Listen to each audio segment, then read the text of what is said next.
Contrary to the rumors that you've heard, I was not born in a manger. I was actually born on Krypton and sent here to save the planet Earth. We cannot continue to rely only on our military in order to achieve the national security objectives that we've set. Everybody somewhere between the ages of 18 and 25 will serve 3 months of basic training. We've got to have a civilian national security force that's just as powerful, just as strong. Yes, we can. Obama's healthcare plan will include coverage of all essential medical services. Yes, we can. Obama is a cruel hoax. He works for Wall Street. He's an agent of finance capital. Where did you come up with the number $700 billion? Here's the Treasury spokeswoman's quote. It's not based on any particular data point. We just really wanted to come up with a really big number. To Democrats and Republicans who've opposed this plan, I say, step up to the plate. A few members were even told that there would be martial law in America if we voted no. Secretary Henry Paulson is no George Washington. I don't think anyone questions, Mr. Kashkari, that you're working hard. Our question is who you're working for. Obama pledged that he would resume the Security and Prosperity Partnership talks between Mexico and Canada that President Bush initiated. The old boss is starting to look a lot like the new boss. Robert Gates is going to remain on the job as defense secretary for at least a year. Plenty of sources knew about this meeting, told us and others that it was at Hillary Clinton's house, but clearly it wasn't. We've got to give them a stake in creating the kind of world order that I think all of us would like to see. We see you causing a depression so you can blow out the economy and consolidate it and bankrupt it. We know that you are enemies of free humanity, and we are here standing against your tyranny.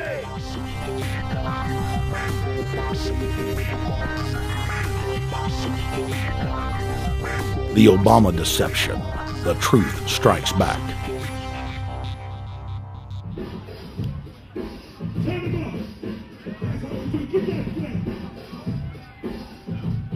Barack is like the manager of Burger King. All presidents are, including Bush. It's like this: when your fries are cold, if your burger is not done right, you go back to Burger King, America, or your government, and you say, my burger's cold, I want new fries. First, you go to the cashier, that's the courts. You argue to the courts. The courts, if you can't get no justice with the cashier, you say, let me see the manager. I want to go to the Supreme Court. I want to see the president. The manager comes out. Hi, what can I do for you? Now the manager can override the decisions of the cashier, but you never get to see the franchise owner of Burger King. If you really have a problem with your burger, you need to go see the franchise owner. We need to go to the top or to the bottom. We need to go to where the real architecture of government is. And it's not in a president, it's in a global scheme. Politics in America today is identical to pro wrestling. And what I mean by that is, in front of the cameras and the public, we all hate each other. I'm going to kick my opponent's butt. I'm going to whale him from here to high water and beat the crap out of him. Yet behind the scenes, we all are friends going out to dinner. Went to dinner together. And it's all a work. All intermarried. Show business. It's showbiz. And that's what you have today in politics. The Democrats and Republicans aren't really opposed to each other. Left and right mean nothing. The only thing that counts is, are you working for Wall Street or you're trying to defend the people against the financiers? It's pretty obvious that there's some gigantic financial institutions that have been pulling the strings of politicians in this country for a long time. And just the fact that we have it set up where they can donate millions of dollars to these guys' funds, these guys' campaigns. I mean, how do we not expect it all to go bad? America in 2009 was desperate for change. The past 8 years had been a disaster. Those weapons of mass destruction got to be somewhere. Maybe under here.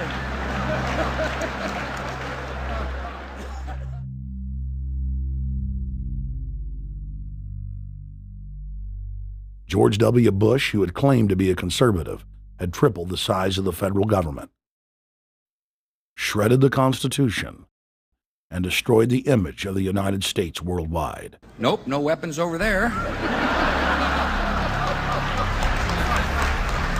Endless wars, over 1 million dead Iraqis, and more than 5,000 dead U.S. troops. The Patriot Act, warrantless domestic wiretapping and spying, the end of posse comitatus, the rise of the treasonous North American Union, a deepening recession sliding towards total economic collapse. These factors and other abuses had the American people in a state of panic for their future and the very existence of the United States. The elite were in trouble. The people were beginning to see through their facade, past their front man, and to the ruling elite behind the throne. For the first time in U.S. history, both parties were universally hated. Congress had a 9% approval rating. The globalist agenda had stalled. And then, onto the scene came a man who promised change. Change we could all believe in. Barack H. Obama promised to end the war and bring our troops home fast. He pledged to uphold the Constitution and to stop the federal government from spying on the American people. Candidate Obama told American workers that he was going to get them out of NAFTA and GATT, and he's already breaking those promises. In this film, we will prove that Obama says one thing and does another, and that he works for the very same elite interests that Bush served, the very interest engineering the financial collapse and formation of a dictatorial world government. This film is not about left or right. It is nonpartisan. Our past documentary films are among some of the most damning indictments of George W. Bush and his administration that have ever been made. If humanity has any hope of effecting real change for the better, it will not come from the Madison Avenue false reality makers who have cast Barack Obama as the savior of the world. To alter our course from tyranny to liberty, to defeat the corrupt elite, we must get past the puppets and confront the real power structure of the planet. Now we can see a new world coming into view. A world in which there is the very real prospect of a new world order. Webster Griffin Tarpley is an accomplished geopolitical analyst and historian. Among his scholarly works are the unauthorized biographies of George Herbert Walker Bush and Barack Hussein Obama. Since Bush the Elder made his speech at the United Nations back in September of 1990 talking about the New World Order, I think I've become confused about what's actually going on in the world. The New World Order is a more palatable name for the Anglo-American world empire. It's the planetary domination of London, New York, Washington over the rest of the world. It's hard to get people to join that or think they have a part in it if you call it the Anglo-American world empire. If you call it the New World Order, then people in India or someplace like that or the European Union might think, well, there's something in that for us too. But that's not what it is. It's the Anglo-American New World Order. It's really the old world order. It's the British Empire morphing into the American Empire. The U.S.-British world empire is what you're going to get. Combines of powerful men have always battled with each other over the levers of power. Gerald Celente is recognized as one of the world's foremost trends forecasters and is the founder of the Trends Research Institute. People that are knowledgeable know that the fight that this country has been waging since its inception is for the central bankers not to take over the country. And that's why people like Andrew Jackson were elected. And that's why people revere people like Thomas Jefferson and others. The takeover's happened, and it's a corporate takeover. Agents of the Bank of England attempted to assassinate President Andrew Jackson on multiple occasions because of his resistance against a private central bank being set up in the United States. And it was something that Abraham Lincoln warned. And this is, by the way, why I believe he was assassinated. This is the Lincoln quote. "The money powers prey upon the nation in times of peace and conspire against it in times of adversity. It is more despotic than monarchy, more insolent than autocracy, more selfish than bureaucracy. I see in the near future a crisis approaching that unnerves me and causes me to tremble for the safety of my country. Corporations have been enthroned. An era of corruption will follow, and the money power of the country will endeavor to prolong its reign by working upon the prejudices of the people until the wealth is aggregated in a few hands and the republic is destroyed. Wall Street has killed Main Street." So I know how unpopular it is to be seen as helping banks right now, especially when everyone is suffering in part from their bad decisions. I promise you, I get it. Up until about the Kennedy assassination and the beginning of the war in Vietnam, the United States is a very powerful engine for world progress. It's the assassinations, the Kennedy assassination, and the others in the 1960s, the beginning of the Vietnam War, and the beginning of the absolute domination of the Wall Street group over every other interest. Nobody else counts except the Wall Street money masters. That has now made the United States into no longer a force for progress, but something very different, often a force for destruction in the world. The military-industrial complex has taken over the country along with the Wall Street gang. If you look also at the people that Obama has put on his appointments list, it's all Wall Street. It's government of Wall Street, by Wall Street, and for Wall Street. There's nobody from heavy industry. There's nobody from the auto sector, nobody from Silicon Valley, nobody from big oil, nobody from defense, no labor, no women, no retirees, no small business, nothing. It's pure Wall Street. The only people who have a voice in Obama's councils are Wall Street finance oligarchs. That's all there is. Nobody else counts for anything under Obama. It's the most extreme Wall Street administration we've ever had. Before his death, President Woodrow Wilson apologized to the public, regretting that he had been deceived by a group of international bankers and the country's financial system had fallen into their iron grip via the Federal Reserve Act of 1913. Whether sought or unsought by the military-industrial complex, the potential for the disastrous rise of misplaced power exists and will persist. Dwight D. Eisenhower, he warned the people that the military-industrial complex was taking over the country. Only 3 years after leaving office, President Eisenhower's prophetic warning concerning the threat posed to our system of government by the military-industrial complex came to pass. President John F. Kennedy had enraged the entire elite network. Now, Kennedy was brought in as somebody who was expected to be a puppet. It was thought that his pro-Nazi father, Joseph P. Kennedy, the bootlegger, the speculator, would guarantee that Kennedy would be obedient to the establishment.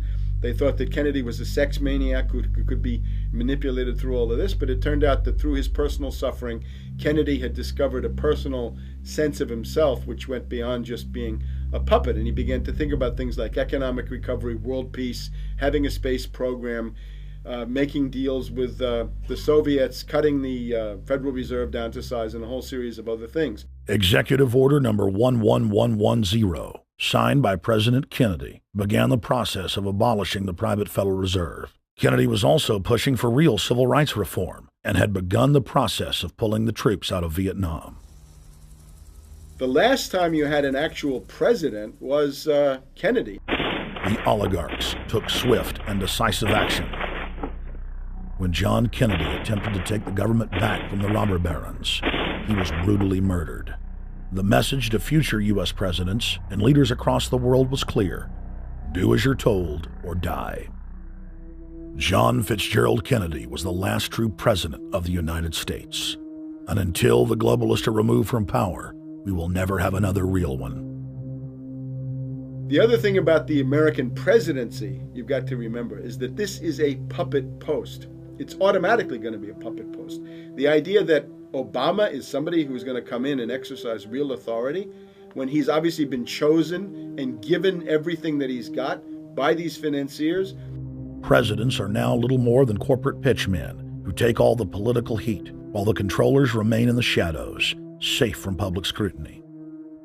Hip-hop icon KRS-One is not just known for selling millions of albums. He has led a tireless crusade against youth violence and has been a strong voice for human rights. If they controlled it before, what makes you think they're not controlling it now? The country was on a verge of revolution. They threw a black man up. Now we like this. They give him the money, they give him the bundling, they give him vote fraud, they give him the media whores, they give him goons, they even have elected officials making threats to put people in jail if they criticize Obama in public. All of this is the mark of a puppet. And that means that he is a puppet, actually more of a puppet than anybody else, more of a puppet than Mrs. Clinton would have been, even more of a puppet than McCain. He's the maximum puppet that we've had certainly since Jimmy Carter. They put a black face on the New World Order, and now we all happy. KRS ain't buying it.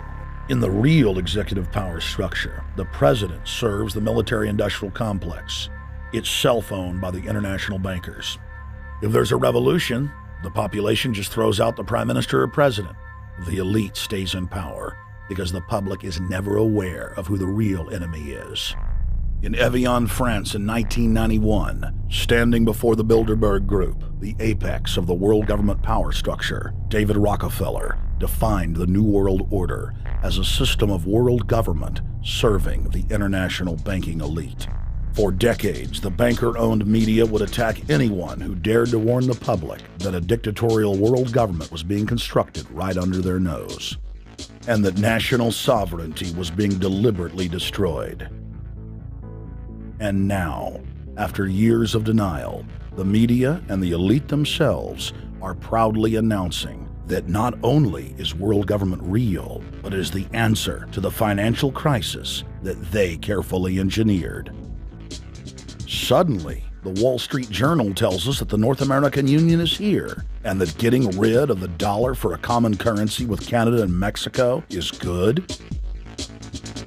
The Financial Times of London, published by a member of the Bilderberg Group, crowed that a dictatorial world government had been kept in the shadows for our own good, and that it was now time for it to emerge from behind the curtains of national security.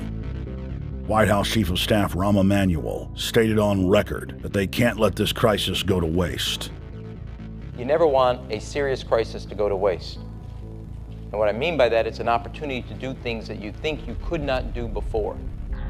And Henry Kissinger, who gave Barack Obama his first job out of college, told national television that the economic collapse was a great opportunity to bring in the New World Order. He went on to say that Barack Obama was the perfect person to sell it to the world. But he can give a new impetus to American foreign policy, partly because the reception of him is so extraordinary around the world.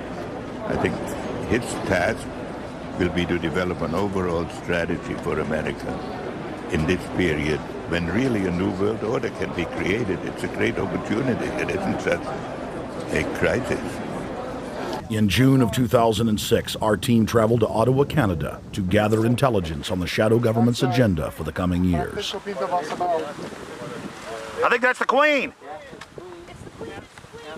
Investigative journalist and best-selling author Daniel Estulin had been tracking the Bilderberg Group for more than 16 years. His moles inside Bilderberg informed him that the elite were planning to first run the price of gas up to $150 a barrel, unimaginable in 2006. He also reported that after suckering the middle class back into the stock market, the group was going to implode the subprime mortgage market and destroy public confidence.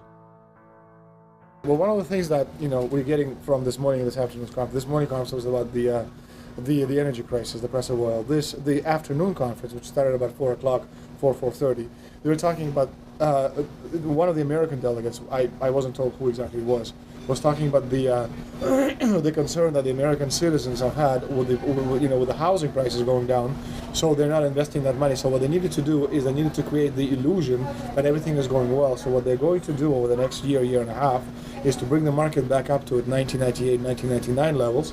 They're going to get all the suckers to invest whatever little money they have left over, and that's when they're going to make the economy bottom drop out. They need to destroy the economy because as we're running out of oil, when people don't travel, at least that's what they're saying, when people don't travel, when people don't have money, they don't travel, they don't spend any money, which means you don't waste a lot of oil and natural gas.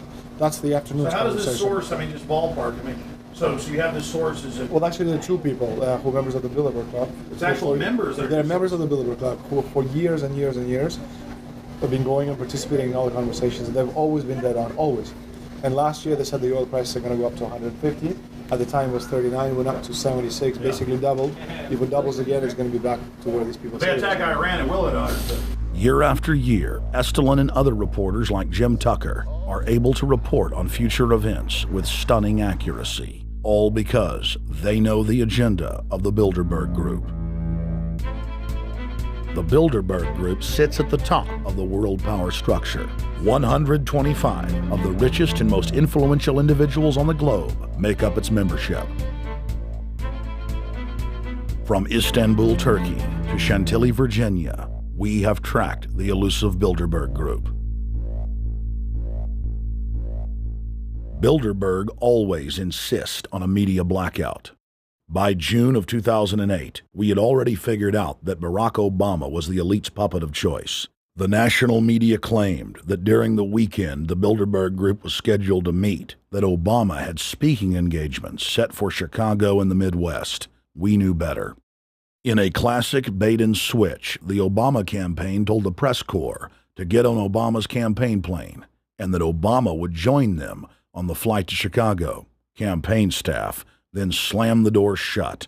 The fawning press had been shanghaied as Obama's campaign aircraft lifted off without Obama. Robert, why were we not told about this meeting and that the senator wouldn't be on our flight until the doors were shut and we were about to taxi to take off? Again, we had a desire, Senator Obama had a desire to do some meetings. Others had a desire to meet with him tonight in a private way, and that's what we're doing. We set up these meetings. They're being done tonight. Again, Is there more than one meeting? Is there more than one person with whom? I'm not going to get into all the details of the meetings. I don't know that I've got a ton more different answers for all of your questions. Obama wasn't going to Chicago. He had a meeting to attend, a secret meeting. Initially, it was believed that the secret meeting took place at Clinton's Washington, D.C. home. Obama's spokesman denied that, but won't confirm where the former rivals met. He also declined to comment on their topics of discussion. For a day and a half, the mainstream media engaged in a wild goose chase, trying to find out where Hillary and Obama had gone. 3 cover stories later, the corporate press had to admit they had no idea where the 2 candidates had gone. And to this day, Clinton and Obama aren't talking. Plenty of sources knew about this meeting, told us and others that it was at Hillary Clinton's house, but clearly it wasn't. In 2008, the trail led us to the Westfields Marriott Hotel, right outside Washington, D.C. We just flew into Washington, D.C. We're driving to the Westfields Marriott. Tomorrow, the hotel's closed throughout the week, into the weekend for the Bilderberg Group meeting. We're going to check in the night before. They're going to kick us out tomorrow. So we're going directly into the belly of the beast. The hotel will be filled with at least 5 spy agencies: CIA, Defense Intelligence, Mossad, European Union Security. We checked into the Westfields Marriott 48 hours before hotel guests were scheduled to be thrown out ahead of the annual meeting. The building was nestled in the heart of the military-industrial complex, with the National Reconnaissance Office and Raytheon just a stone's throw away.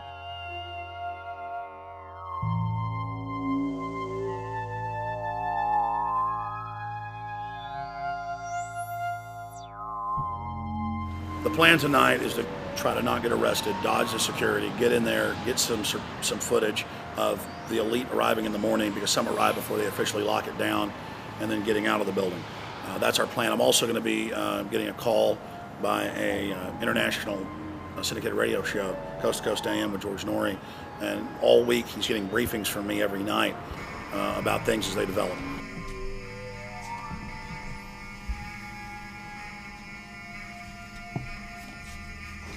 George, we're sitting here in the room. As the phone rings with your producer, Tom Danheiser, to put me on, the fire alarm goes off. So everybody is exiting the building. I know this is a setup. They timed it exactly when this happened. Open the door. I want them to hear the fire alarm. Open the door. I want people to hear this live to the 16 million people listening.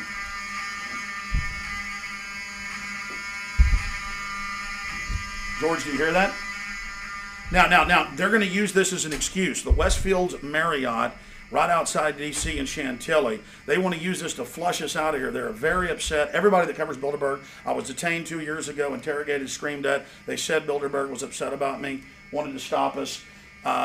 This is guaranteed. Everywhere we go, we're followed. We have another hotel across town as a base of operations. They were there questioning us, getting in our faces.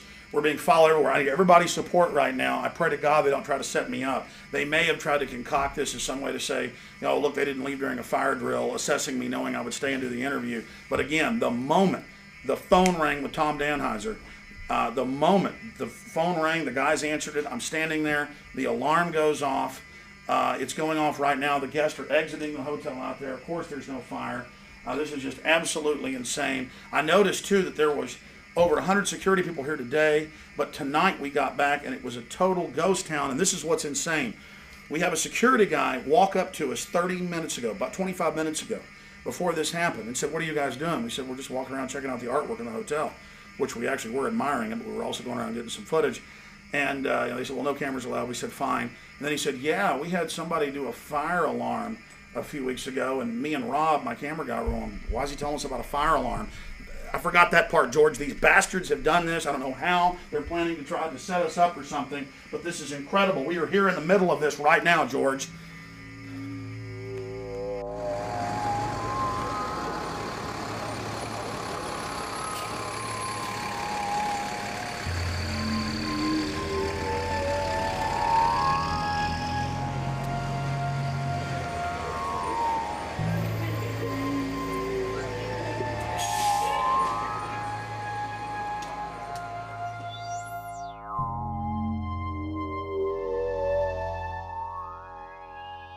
There you go. Stay there. Keep it locked.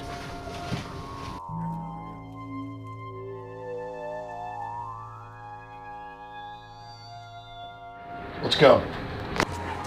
Let's get out of here now, Richard. Don't screw around anymore. We got out of here on exactly the right time. Is this the way out? Yeah.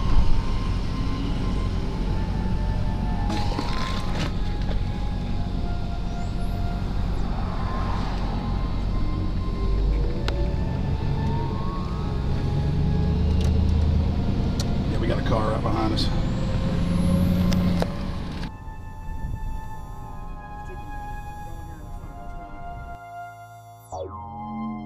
We made about, what, 5 turns and 6 turns, the same car's following us. Now he looks like he's following us into a... He came out of Bilderberg, he came out of the Westfield. He's being a little bit subtle, but... Not too. So there he is. That's him over there in the blue car. Yeah.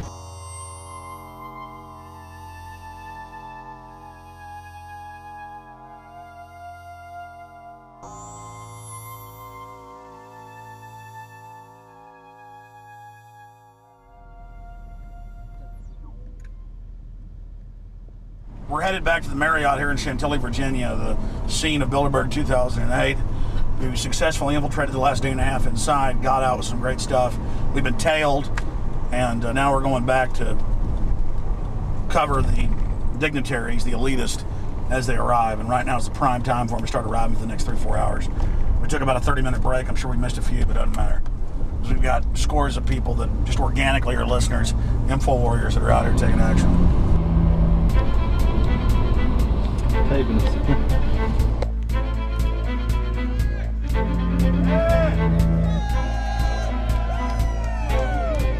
Yeah!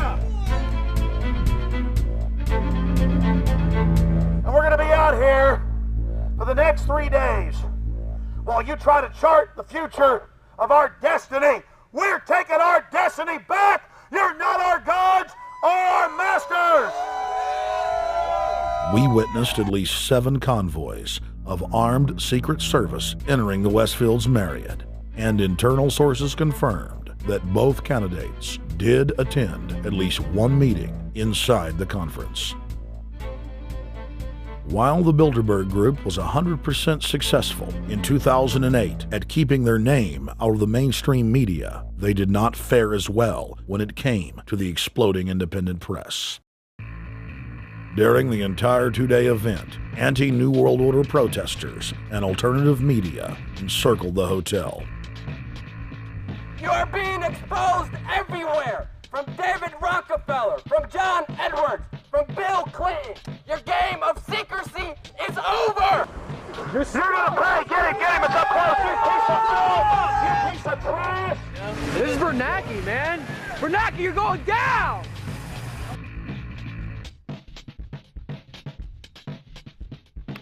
Obama, we know you're here, Obama. You cleared your schedule for the next 3 days. We know you're in Virginia. Arch criminals! New World Order scum! We are not your slave scum! Brave Americans came from all over the United States and bullhorned the main conference hall at close range as the global power brokers schemed inside. You are criminals! You control the central bank, you control the currency, and you're turning our beautiful country and world into a nightmare! The global elite are desperate to keep their organizational meetings a secret. They are keenly aware that if the population discovers that policy is being developed covertly by powerful special interest, the people will revolt. It is our duty to expose these criminals. It's a criminal act under federal law for federal officials to have private meetings to discuss world policy with non-federal workers.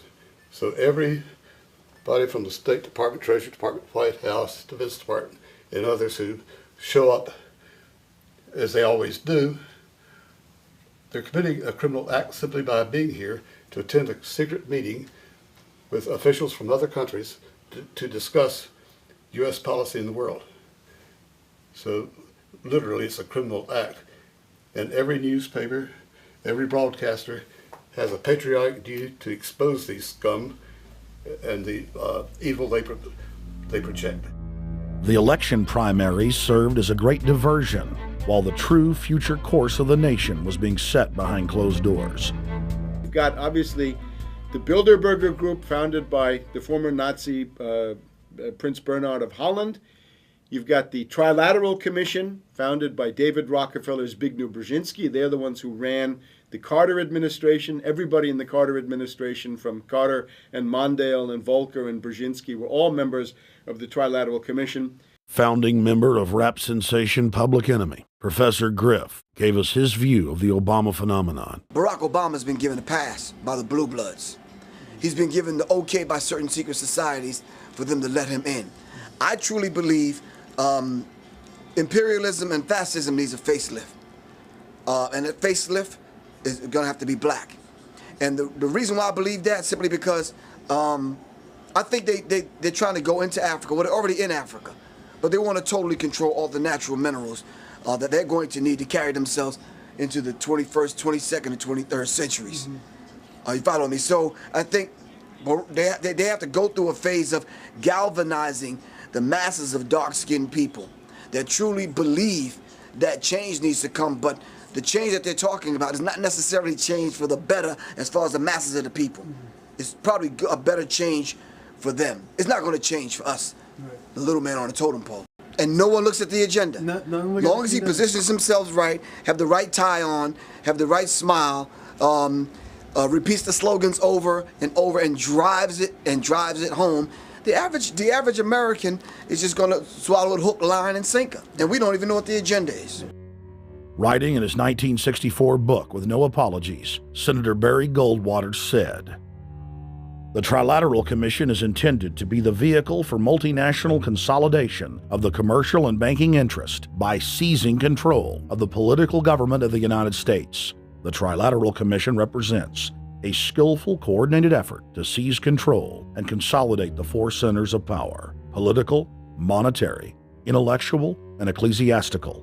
What the Trilateral Commission intends is to create a worldwide economic power superior to the political governments of the nation-states involved. As managers and creators of the system, they will rule the future. Bilderberg issues executive decisions and prime directives to its subdirectorates for implementation. The Trilateral Commission takes the Bilderberg Group agenda and executes it through regional roundtable groups throughout Europe, Asia, and the Americas. The Council on Foreign Relations serves as the managing roundtable group in the United States sector. The Council on Foreign Relations has dominated every administration since the days of FDR.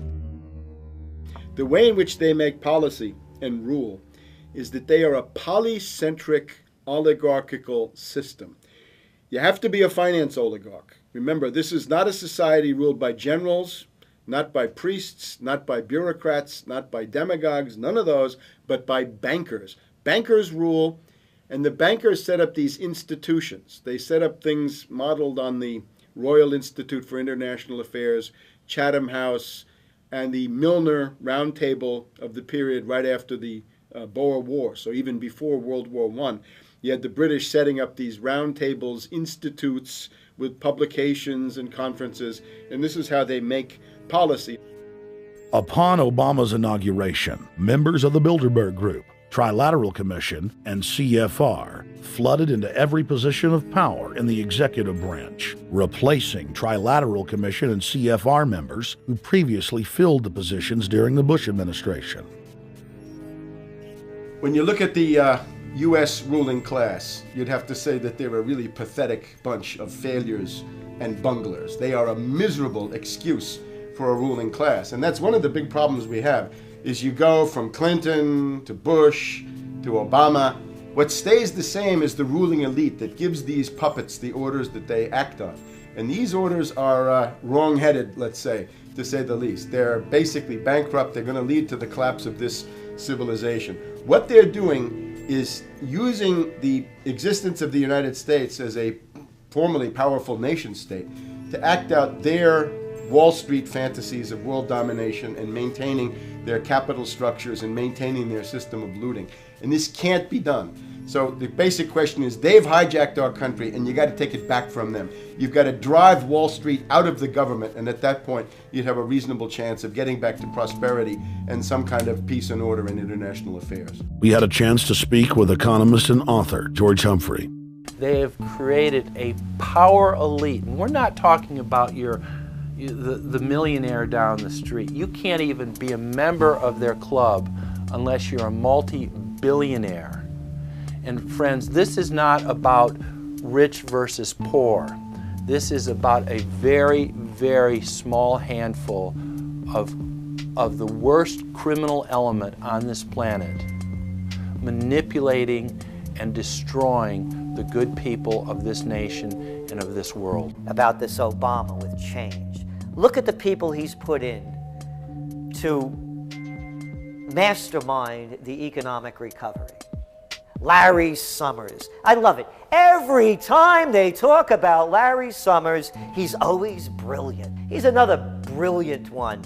He's the one that helped dismantle the Glass-Steagall Act, the banking act that was put in place in the 1930s, so the banks couldn't become the banksters that they become. In the 1990s, you had the beginning of the derivatives bubble, thanks to people like Alan Greenspan, Rubin, Summers, a lot of the people who are now back in the Obama administration.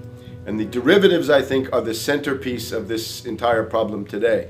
These are the same people, Geithner from the Treasury Department. Could you imagine that? Now we have the U.S. Treasury Secretary, who also is a Robert Rubin protege of the Larry Summers Group, that dismantled Glass-Steagall and broke apart the regulations that would have prohibited the banks and brokerages from becoming these criminals. He was the former president of the New York Federal Reserve, And now he's our Treasury Secretary? And as we all know, the Federal Reserve is as federal as Federal Express. It's a private bank. And now we've put this guy in charge of it? I mean, can't be Wall Street has hijacked Washington in broad daylight. Every single one of his appointments support the status quo. Every one of his appointments are there to screw the American people. Every single one of his appointments are people who are working to bring down the Republic and the Constitution of this country. Secretary of the Treasury, Timothy Geithner, Bilderberg Group and Trilateral Commission member. Secretary of State, Hillary Clinton, is a Bilderberg and CFR member. She is also married to Trilateral Commission member William Jefferson Clinton.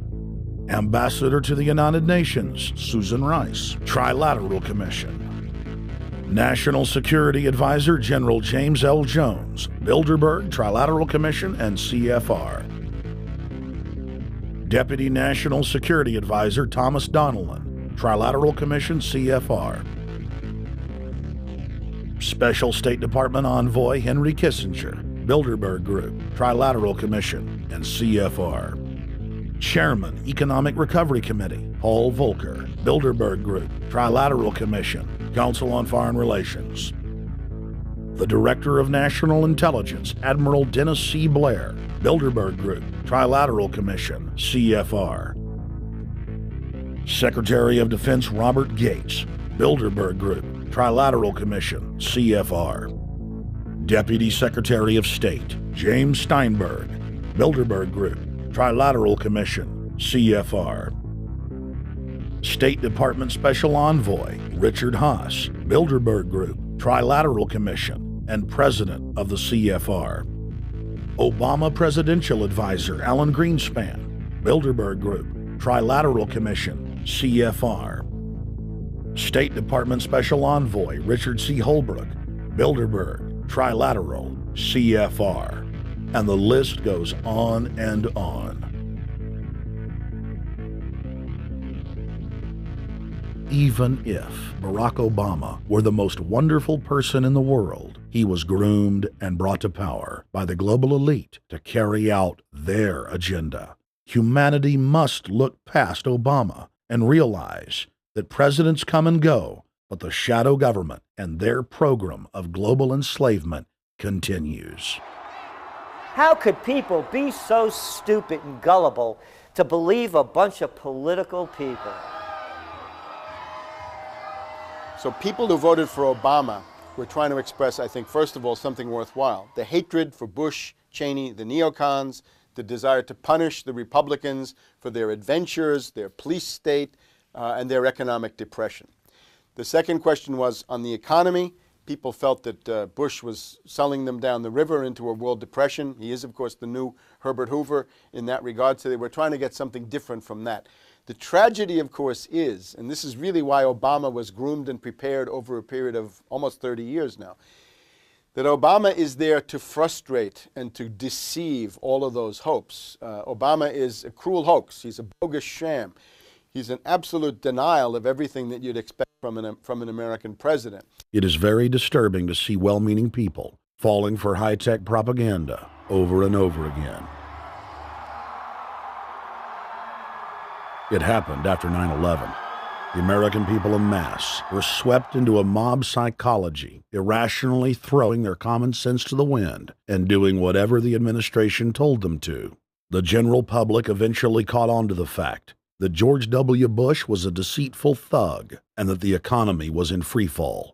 In the midst of it all, Barack Obama was there, speaking out against the abuse of the people at the hands of the establishment. With the election of Barack Obama, the world rejoiced that the United States was no longer in the hands of madmen. But unfortunately for humanity, this was another vicious fraud. I want to like the guy. He speaks gently, he's intelligent, he seems to be a man of peace. He is just as charismatic as they come.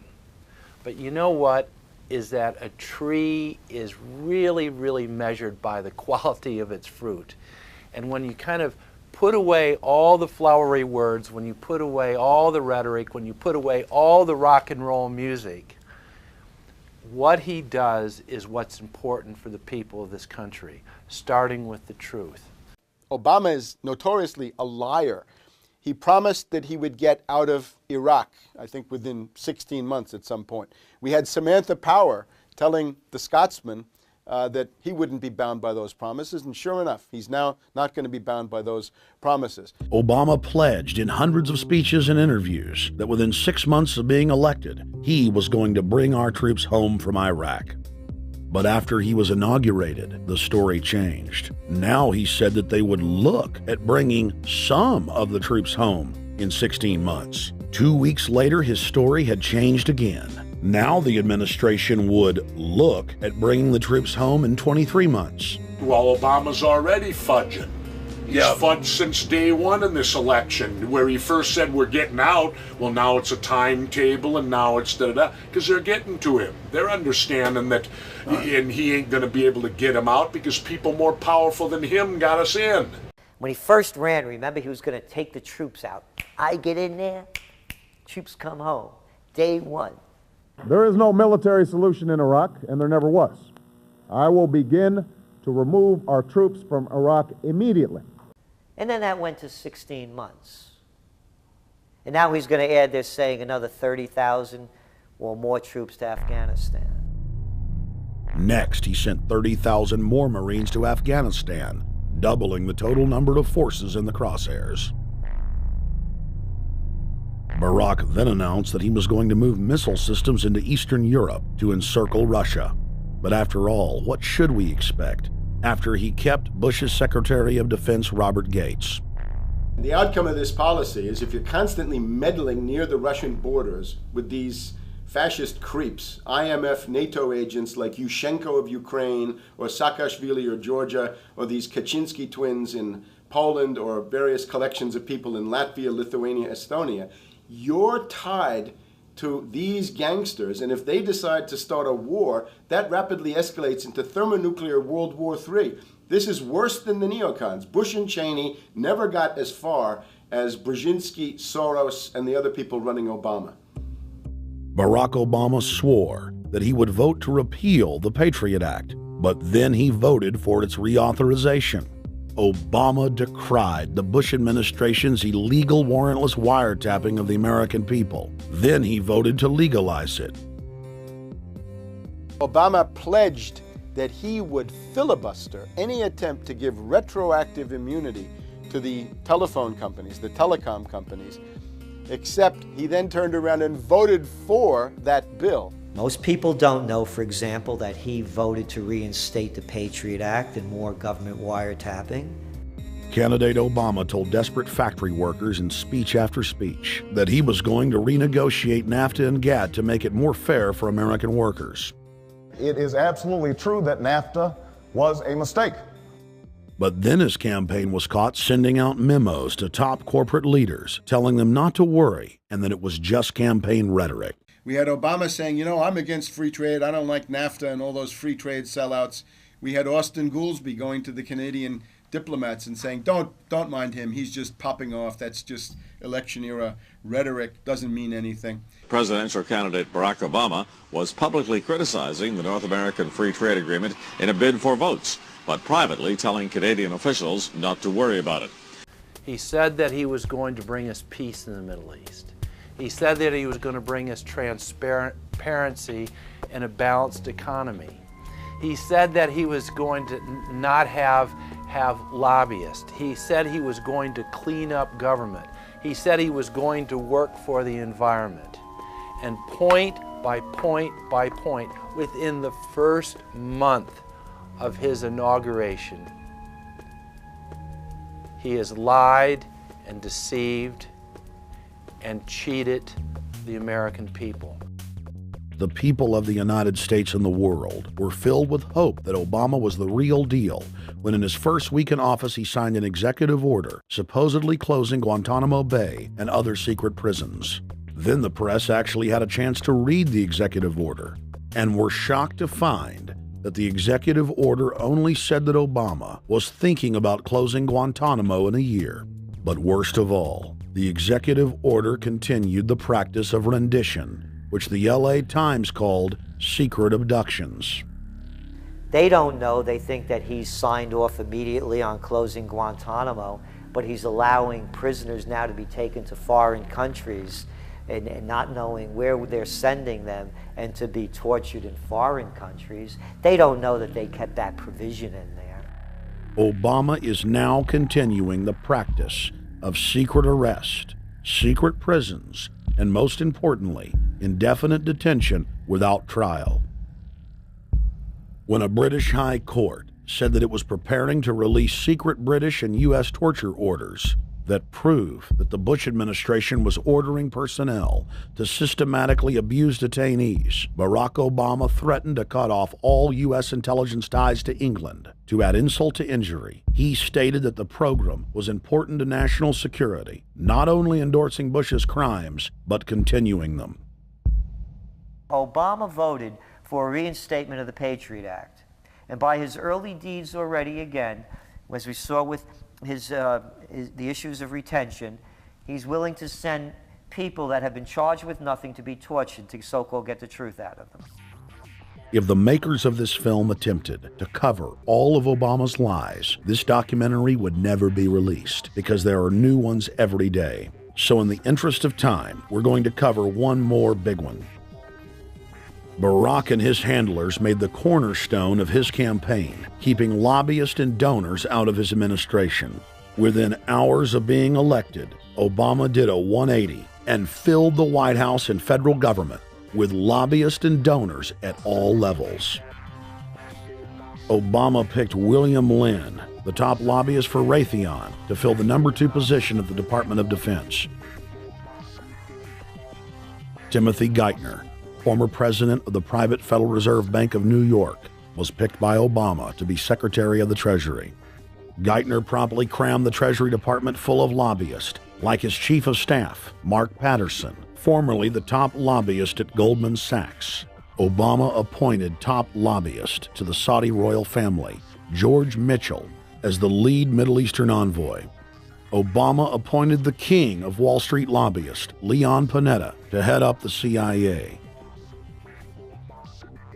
Obama tapped Tom Daschle, top lobbyist for healthcare firms, to run the Department of Health and Human Services, and the list goes on and on. Then, 3 weeks into his administration, Obama launched a new lie, more outrageous than the previous.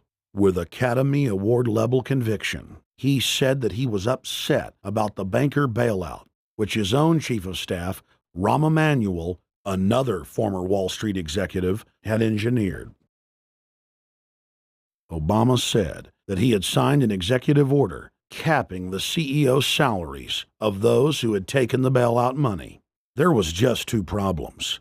All the major banks and brokerage firms were exempt, and the new order only dealt with any future bailouts, and those were to be on the honor system. What gets people upset, and rightfully so, are executives being rewarded for failure. AIG, Bank of America, and Citigroup, which have received billions in bailout money, don't fall under this plan. Only banks negotiating future agreements with the government will be restricted. But this appears to be built on an honor system, and White House Press Secretary Robert Gibbs had a hard time explaining how enforcement would work.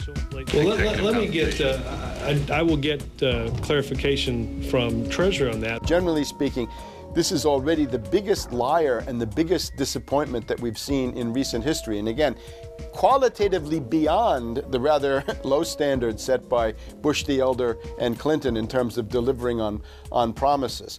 Bottom line, Obama is a fantastic actor and an even better liar. His track record is clear. He has done the opposite of everything he told the people he would do. They'll make up one lie after another. And if you believe these people, knock yourself out. I don't believe a word they say. Within 1 month of the passage of the first banker bailout bill, the press reported that over $5 trillion had just disappeared out of the U.S. Treasury. By December, the amount of money that had been stolen had reached $8.5 trillion. The leadership of both political parties circled the wagons and would not discuss where the money had gone. In the Fed!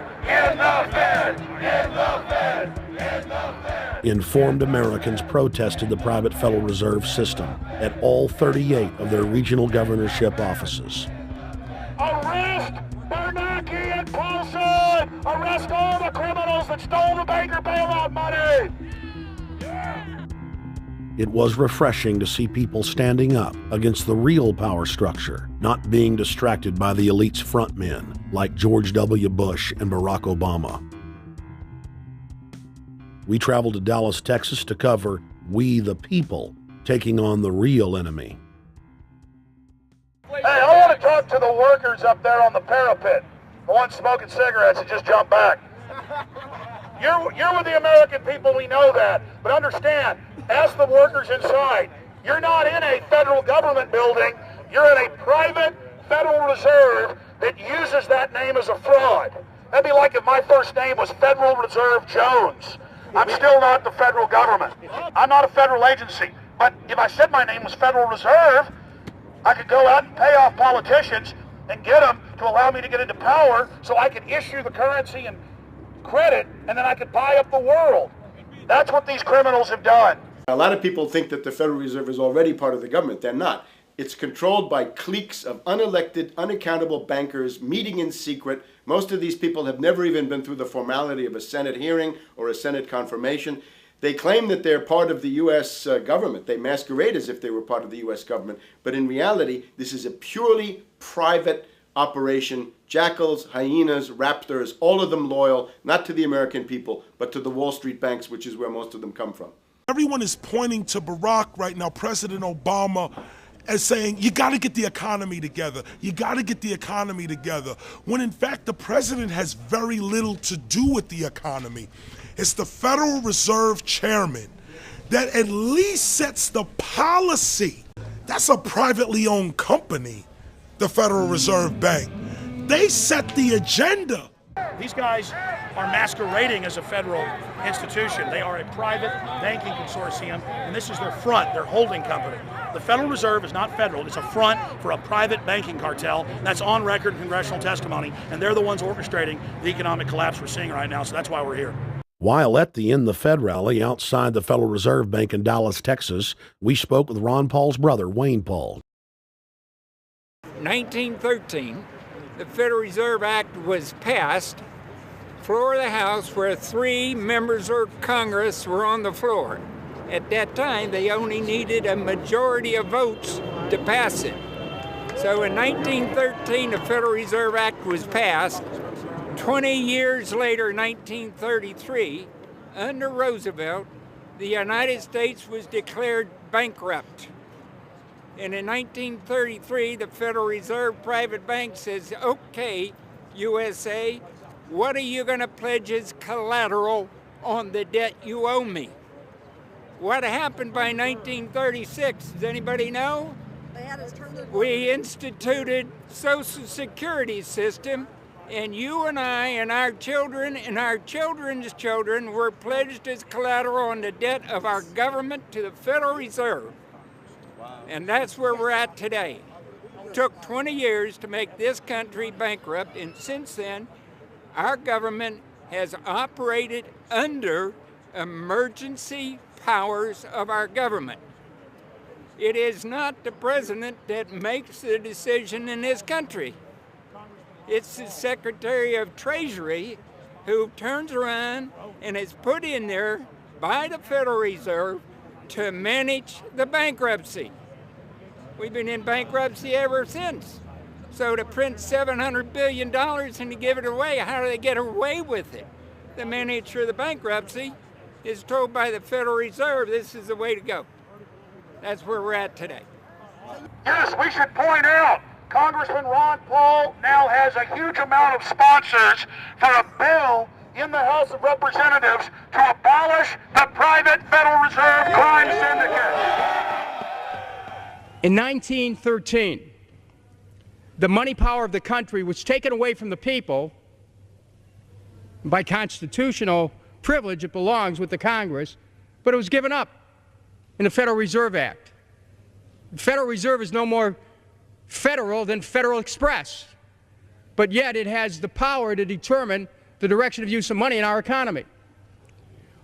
If we could take that power back and put the Federal Reserve under Treasury, we start to be in a position of being able to control monetary policy on behalf of the United States people. The Federal Reserve is totally private, and Ellen Greenspan 2 weeks ago on PBS on Lair NewsHour said on record that they are above the law, the Congress, the President, everyone. No court can do anything. We run America. What is the proper relationship, what should be the proper relationship between a chairman of the Fed and a president of the United States? Well, first of all, the Federal Reserve is an independent agency, and that means basically that there is no other agency of government which can overrule actions that we take.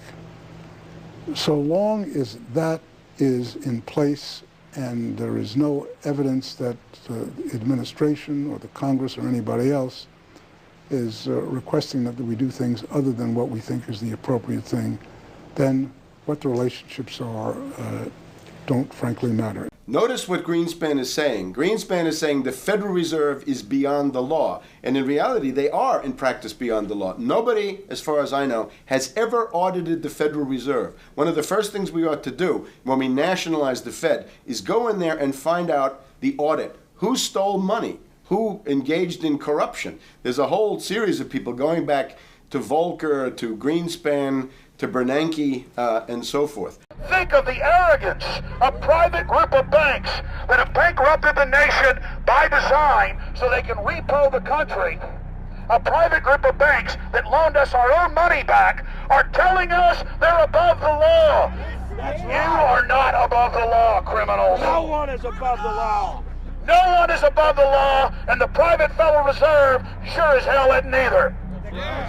Since the founding of the Federal Reserve back under Woodrow Wilson, the Federal Reserve has struck out 3 times. They didn't stop the crash of 1929. They didn't stop the banking panic of 1932, 1933. And now they are the cause of the derivatives crisis because they're the ones who inflicted derivatives on the world with Alan Greenspan. Instead of our economy being about goods and services and real products and manufacturing, it's all about these guys, the private Federal Reserve that masquerades as a government entity who controls the issuance of currency and credit. They're the ones that have cut off the liquidity in the market. They told us have a debt-based economy. Then they cut it off once they get us under their thumb and implode the economy so they can consolidate it. And that's what they're doing right now. I mean, it's in their own documents, it's in their own statements. They claim, give us unlimited power, give us trillions of dollars of the Baker bailout bill that's already $5 trillion, not $850 billion as they say. And we'll get the economy going, but they're hoarding the money and buying up other banks that aren't part of the Federal Reserve, buying up insurance companies, buying up roads, infrastructures, media empires, defense contractors. What the banks do is they implode an economy by cutting off credit, and then once things really fall to a low, and they know the low because then they buy everything up and start then putting more money back into the economy, and then they build it back up. So they build us up and then shear us, build us up and shear us. And they're getting ready. All over the world, they're always shearing some country, imploding it. Comes out in their own IMF and World Bank documents. That's just the foreign arm of the same cartel. And these are the people who claim to be the saviors of the economy, the people who have created every important crisis in the past 100 years, the Federal Reserve. So it's illegal, it's unconstitutional, and it's a failure. And I think the failure is what everybody can see right now. Yeah, what they do is they make you think Clinton's evil in running things. Then, oh, Bush will save us. And then, oh, Bush was evil. Now we'll be saved by Barack Obama, but he's just a puppet. But as we get deeper into this phase, when they implode the economy, they have all the money and all the control. But they also like to pose as the savior. So Obama is meant to be the savior during the Depression, and he'll save us with a 1 million person, he said, is bigger than our military, domestic spy force, a 3 million person environmental spy force. So giving people these jobs to be government bureaucrats and spies to go out and manage the other 290-something million Americans. And so this is classical fascism. The communists also do it. Any vertically integrated command and control authoritarian system does this. So they're openly following what the same group of banks did in Germany, Russia. It's in the Communist Manifesto to have a private central bank, because the private central bankers actually wrote the ideas that they had Marx and Engels put out. People go, well, why would the banks want communism? It doesn't exist. They rape us, they consolidate us, they put us into work brigades, they make us slaves, and they say it's a people's paradise. Look at it, boy, you're really doing good. And then they transfer all the wealth of the nation offshore. The globalists are outside all the nations. That gives them safety, and they play countries off against each other. And so that's what we're facing and dealing with. And so they're bringing in classical, hardcore tyranny in the U.S., but we have the internet. We've grown our numbers. The alternative media has exploded. That's why they're trying to move in to shut down and regulate and tax the web, but it's too late for them. They're playing in the 19th century, 20th century rules. It's the 21st century, the century of resistance to tyranny. And so it's going to be one hell of a fight with the people and free humanity on one side and the New World Order on the other. And every one of you out there counts, needs to be involved in this fight like nothing you've been involved with before, because this is life and death. Everything depends on exposing these people. Everything depends on showing the people that this is the New World Order, this is the criminals. We're dealing with the king rats here, the people that are carrying out tyranny worldwide. And either they fall or we fall. Either worldwide darkness and a new age of tyranny and oppression and with a scientific overlay, or a new age of liberty and freedom and a new renaissance. The choice is the people's out there. Okay, we can tell you what's going on. You can check it out for yourself and find out it's true. But don't wait. Investigate now. Get involved now. Go out there and reach out now. We don't have time. If you're looking for the solution, look in the mirror. Look right into the mirror, because you out there, men, women, old, young, black, white, doesn't matter. It's going to be up to you if they win or if liberty succeeds and the people have a chance of having any future. These are cold-blooded eugenicists. These are cold-blooded people who think they're God, think that they're our masters, that think that we're animals. These are the guys that funded Lenin and Stalin and Hitler and Mao. These are the guys, it's all on record, that bankroll this stuff. They are hardcore vicious, and they must be resisted. You're watching the Obama deception. We're going to go right back to the film in just a minute. But I wanted to take some time out in the middle of the film to encourage all of you that are watching it online right now to go to Infowars.com and purchase a high-quality DVD of the film. Or you can go to prisonplanet.tv and download a high-quality DivX version to burn to disc or DVD to give to your friends, your family, your neighbor, and your community. I also want to challenge all the viewers out there to take time out to write notes as you watch this film and to check all the claims that we've made for yourself, because I'm confident in the information presented here. And I want you to not trust me, but to know for yourself, to know in fact that Obama is a betrayer and a liar, a Judas goat, a Trojan horse to bring in the one world government. So again, I want to thank you for watching the Obama deception. You can go to Infowars.com and get a high-quality DVD, or watch it in super high quality and burn disc to give your friends, your family, your neighbors, and warn the public at prisonplanet.tv. Now let's cut right back to the Obama deception. Up until about the Kennedy assassination and the beginning of the war in Vietnam, the United States is a very powerful engine for world progress. It's the assassinations, the Kennedy assassination, and the others in the 1960s, the beginning of the Vietnam War, and the beginning of the absolute domination of the Wall Street group over every other interest. Nobody else counts except the Wall Street money masters. That has now made the United States into no longer a force for progress, but something very different, often a force for destruction in the world. That doesn't need to remain that way. The interest of the American people is to fight to take your government back from Wall Street and make the United States a force for progress in the world, which we easily could do if we could just break the power of the people behind Obama. The main banks of Europe, which were started by Adam Weishaupt and Rothschild, the Banque Nationale de Paris, the Bank of England, the Bank of Italy, have all financed the messianic and war leaders of the last 200 years. Napoleon, Lenin, Stalin. They backed Adolf Hitler. They backed Franklin Delano Roosevelt.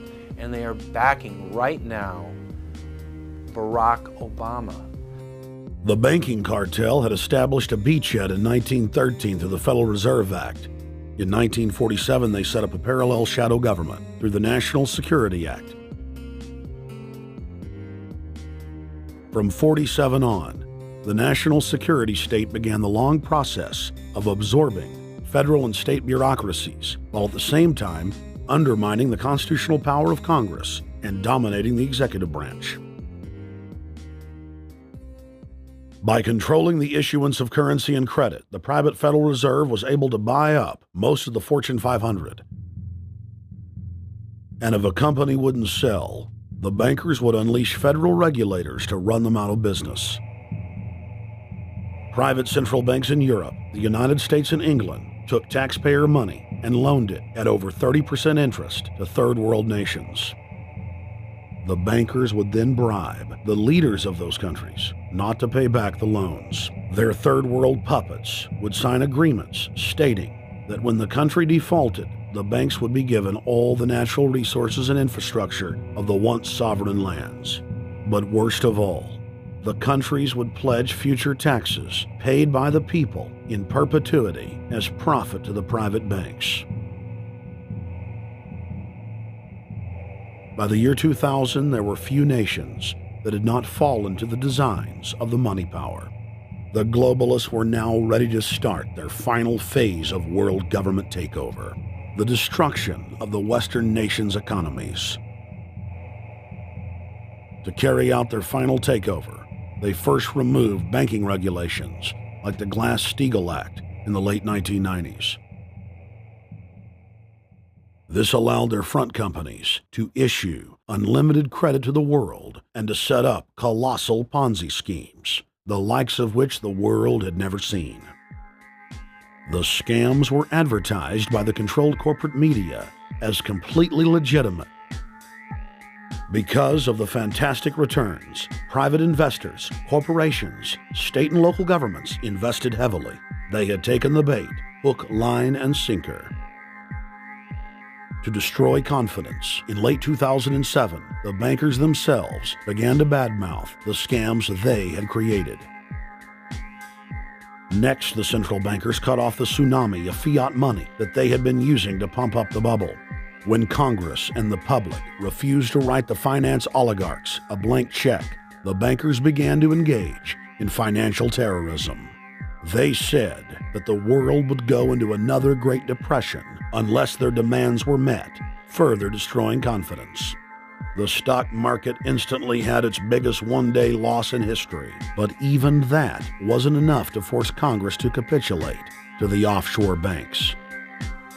Senator Inhofe of Oklahoma and Congressman Brad Sherman of California, amongst others, told the world that the entire Congress had been threatened with martial law by the White House and the Treasury Department if they didn't pass the so-called banker bailout bill. The only way they can pass this bill is by creating and sustaining a panic atmosphere. That atmosphere is not justified. Many of us were told in private conversations that if we voted against this bill on Monday, that the sky would fall, the market would drop 2,000 or 3,000 points the first day, another couple thousand the second day, and a few members were even told that there would be martial law in America if we voted no. That's what I call fear-mongering. Unjustified. The final version of the bill was kept secret from the Congress until minutes before the vote on October 3, 2008.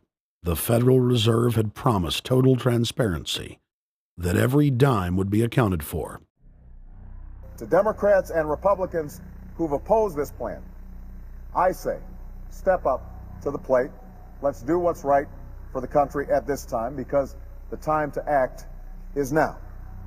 To prevent the possibility of a crisis turning into a catastrophe.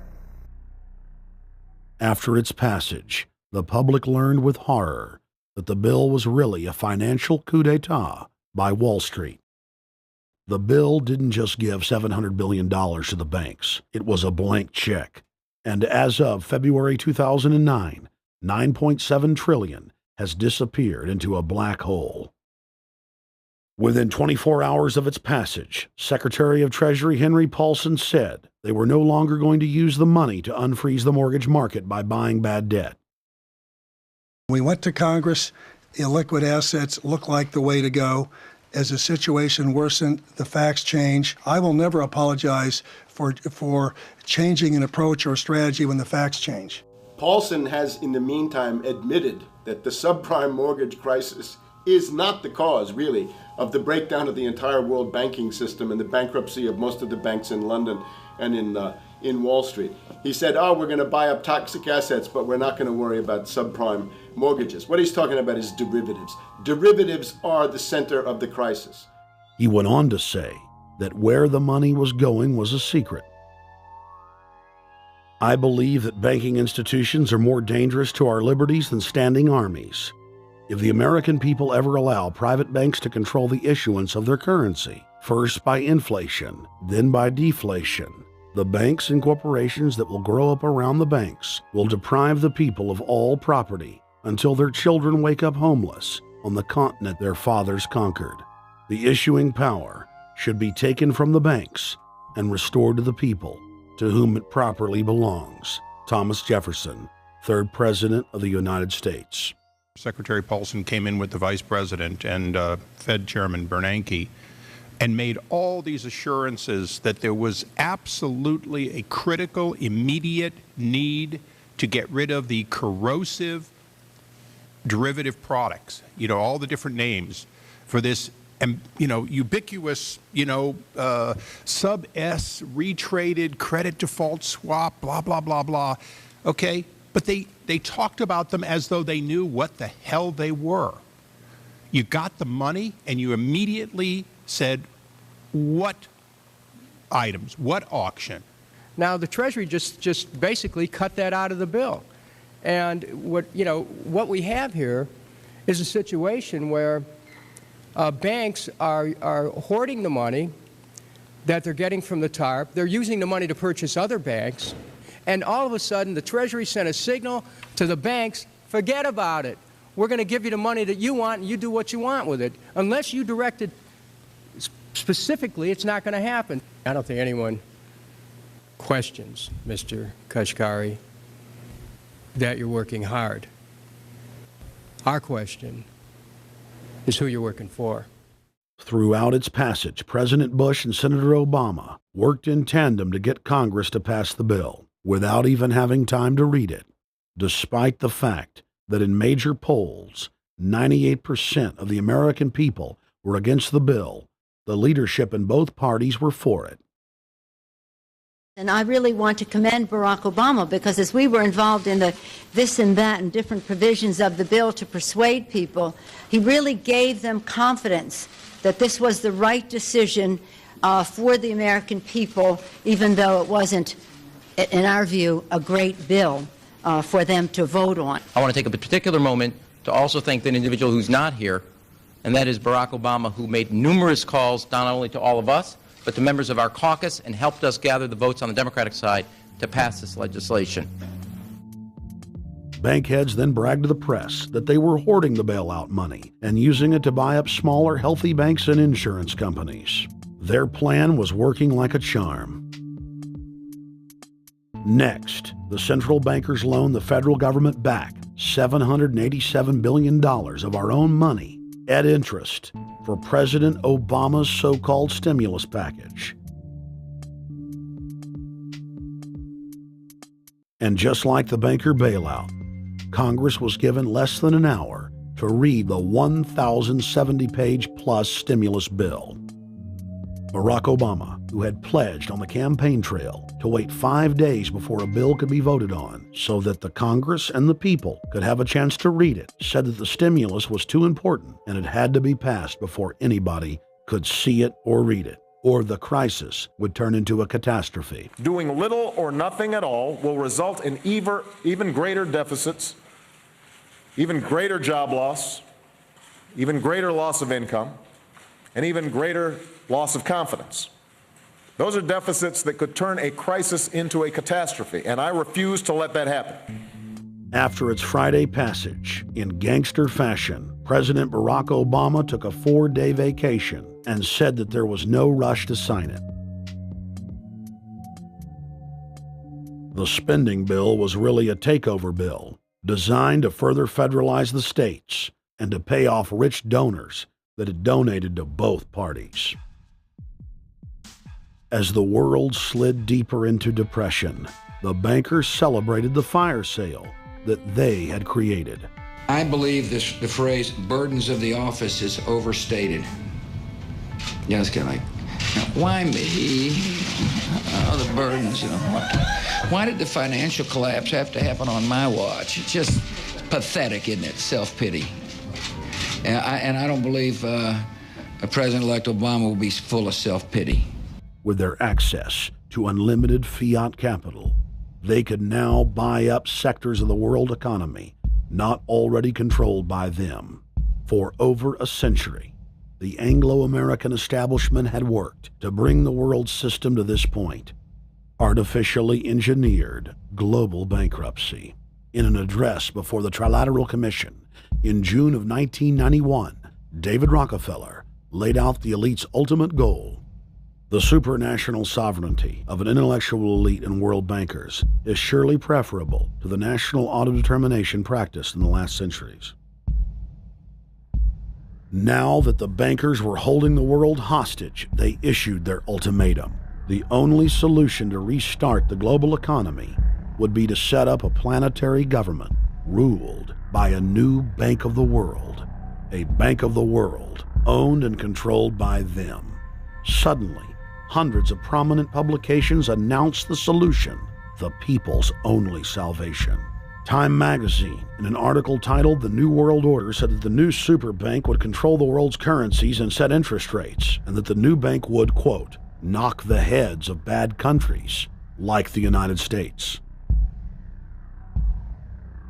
At a meeting of central bank heads and finance ministers dubbed Bretton Woods II, the plan for world government was unveiled by the very bankers that had engineered the collapse. Formerly sovereign countries would now pay their taxes directly to the banking cartel.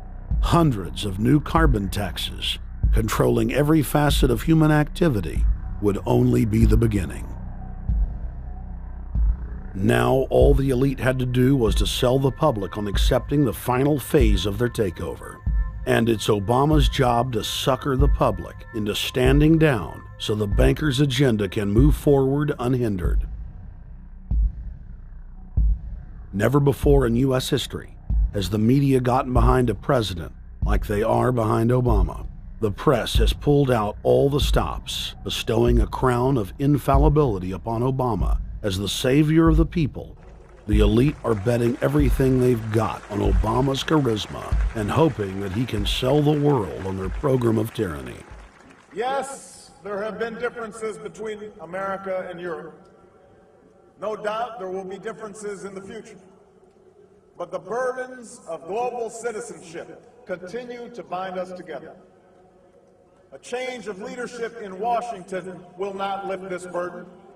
In this new century, Americans and Europeans alike will be required to do more, not less. Partnership and cooperation among nations is not a choice. It is the only way. We've got to give them a stake in creating the kind of world order that I think all of us would like to see. In truth, Obama is not simply continuing George W. Bush's policies. He is radically expanding them.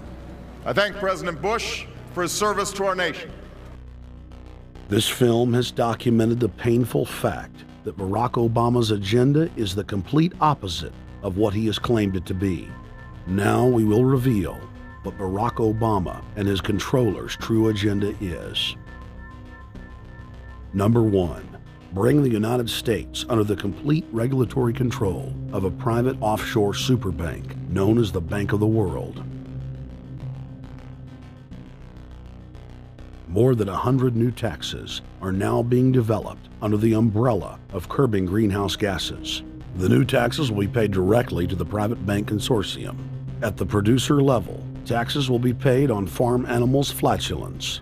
At the consumer level, there will be carbon taxes on all forms of meat, beef, poultry, pork, and fish. All cars will be fitted with satellite tracking boxes that will tax driving by the mile. And an added tax will be placed on all fossil fuels, including motor oil and natural gas. All plastic products will have a carbon tax added. Outdoor space heaters and fireplaces are to be taxed. All electricity produced by coal-powered plants will be taxed. Under the cap-and-trade system, citizens will be forced to pay taxes on thousands of products to private cap-and-trade services owned by Al Gore and other elitists.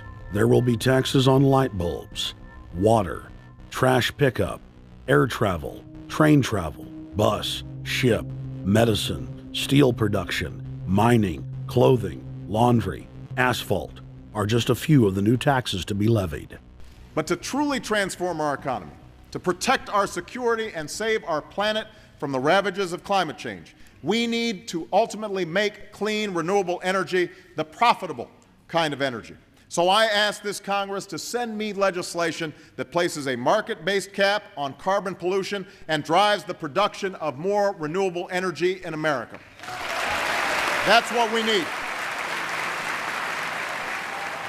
The notion of anthropogenic global warming is a fraud. In other words, the idea that the planet is getting warmer and that human activity is somehow responsible is a pseudo-scientific fraud. It's a big lie. It's a monstrosity. Remember the Nazis, they had race science, race hygiene. They said Aryan blood is different from any other kind of blood. This was, of course, idiocy, a fantastic piece of nonsense. Today, we got something similar. Global warming caused by human activity, and the answer to that is carbon tax plus cap and trade, according to the wishes of Al Gore, Prince Charles, and basically the entire world banking community, the world oligarchy. What they're trying to do with that is to perpetuate the current system where bankers rule the world, financiers rule the world, and the rest of us get the crumbs from the table. But remember, if you try to put on cap and trade and a global warming carbon tax with the idea that you're going to save the polar bears, what you're going to do is destroy human society. You're going to cause genocide on a massive scale. The deaths will be measured in the hundreds of millions and indeed in the billions. Just the idea of global warming means that there'll be no development for Africa, no development for the poorer parts of Southeast Asia, and no world economic recovery of any kind ever in our entire lifetime. So it's important to expose and fight the pseudo-scientific fraud of global warming. One more point about this. You don't need a climatologist to know that this stuff is a fraud. I'm a historian. I can tell you, in the last 1,000 years, we had a period of very warm temperatures called the medieval warm period, where all kinds of grapes and semi-tropical stuff was growing very far into the northern hemisphere. That was about 1100, 1200. It happened to correspond with an all-time maximum of sunspots.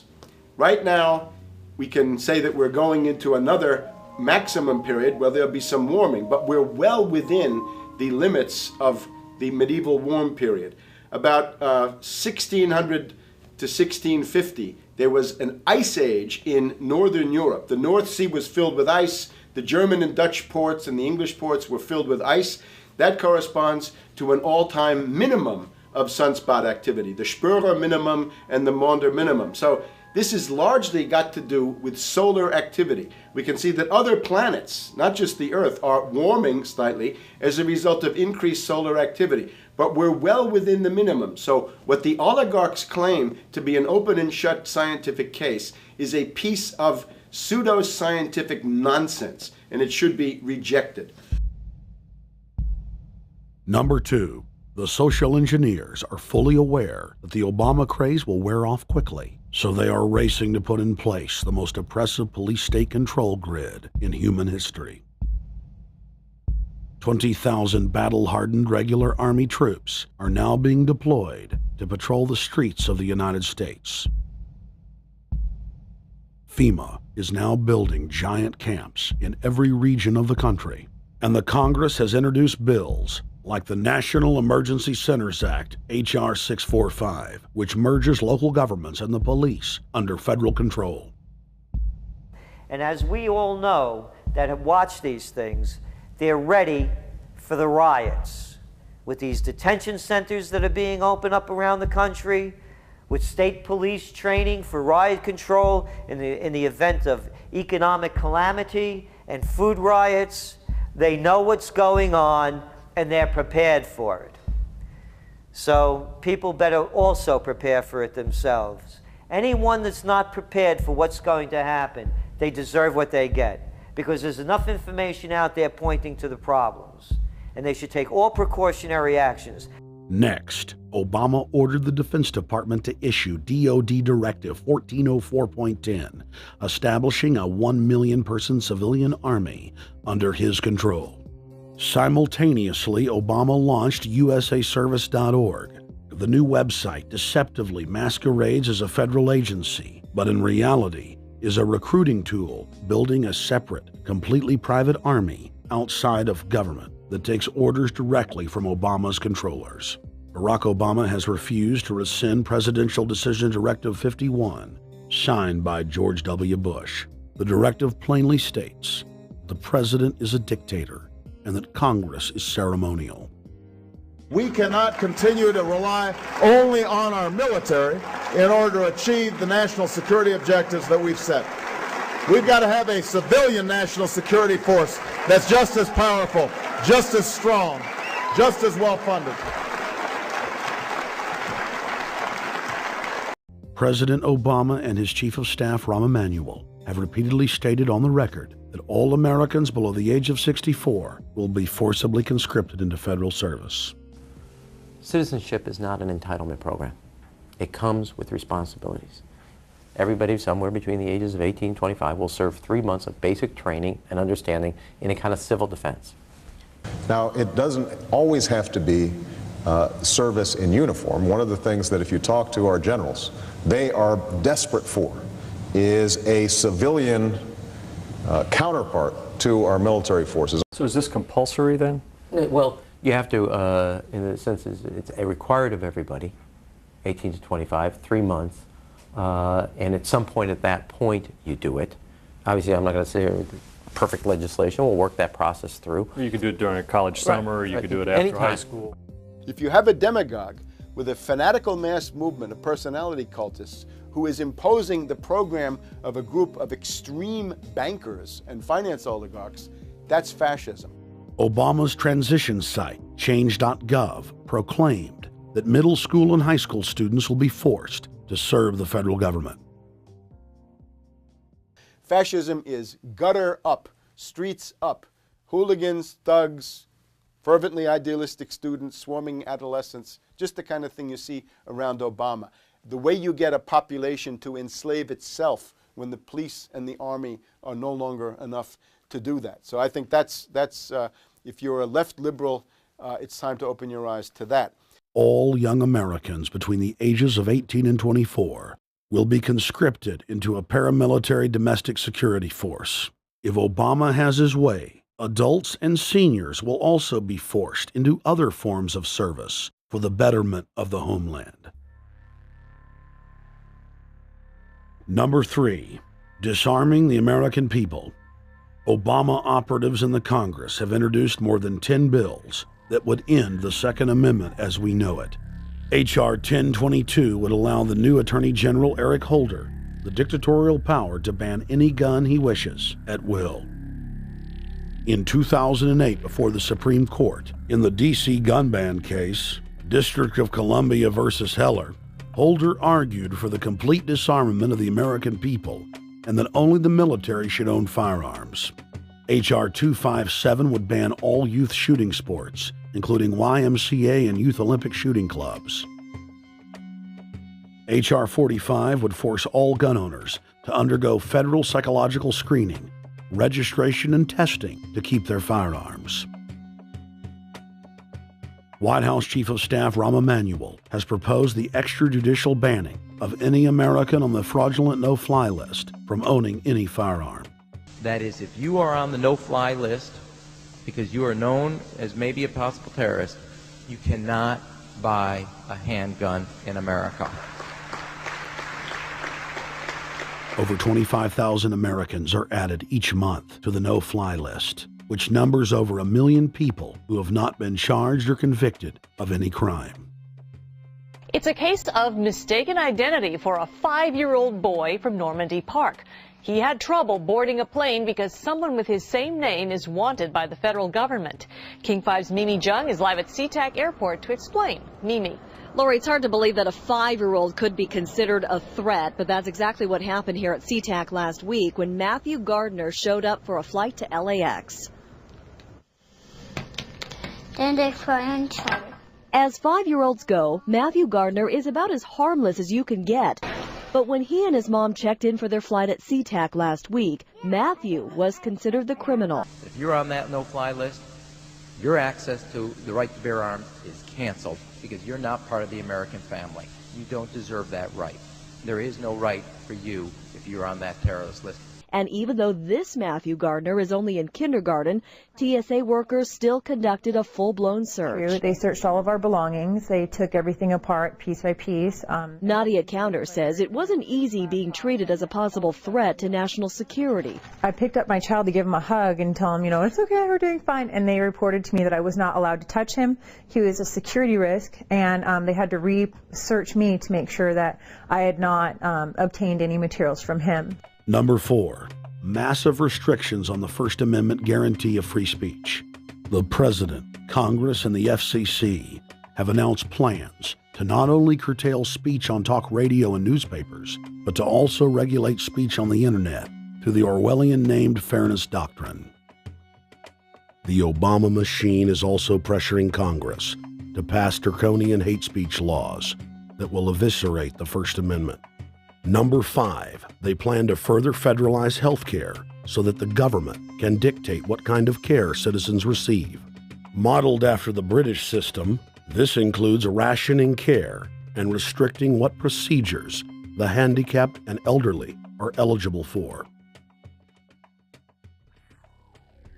Number 6, Obama is already pushing to expand the Department of Defense budget and to station more U.S. troops overseas to encircle Russia, China, Iran, as well as setting up bases in Africa under the pretext of humanitarian aid, and dominate and occupy Africa through AFRICOM.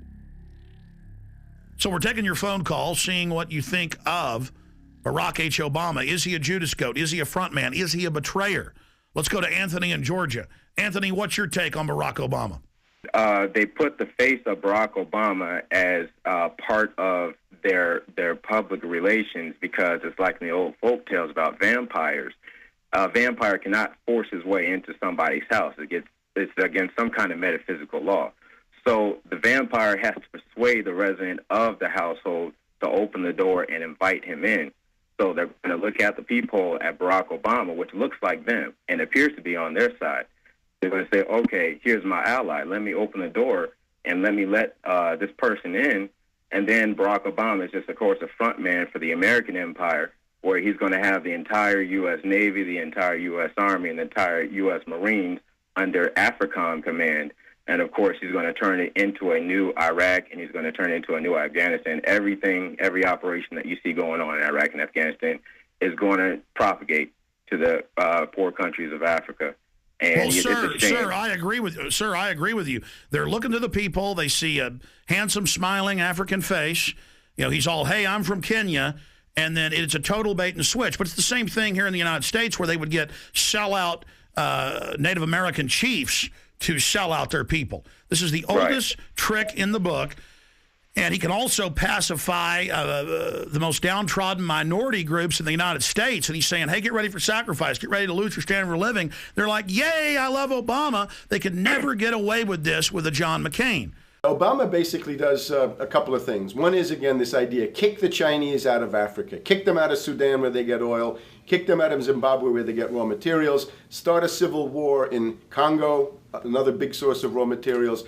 Al-Qaeda, an arm of the U.S. intelligence community, is now active in Algeria, Tunisia, Morocco. You've got a destabilization going on in Kenya around Odinga. That's Obama's cousin. This is a guy who has two children. They're Obama's niece and, nephew in a broad sense.